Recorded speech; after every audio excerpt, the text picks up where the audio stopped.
السلام عليكم ورحمة الله وبركاته. ازيكم عاملين ايه؟ اهلا بيكم معايا في قناة انجليش ببساطة، واللي هنتكلم في فيديو النهاردة عن الحفظ والنطق بسهولة. طيب ايه القاعدة بتاعتنا؟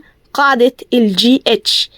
مالها يا مس قاعدة الجي اتش دي؟ تعال اقول لكم. لو عندنا اي جي اتش تي في اي كلمة بتتنطق ايه؟ ايت. الجي اتش بتبقى سايلنت، مش بننطقها، اتفقنا؟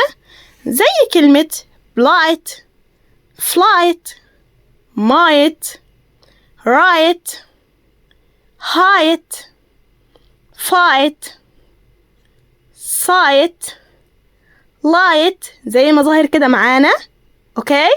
night وfight. لو استفدتوا معايا في الفيديو ما تنسوش تعملوا لايك وشير وسبسكرايب، والسلام عليكم ورحمة الله وبركاته.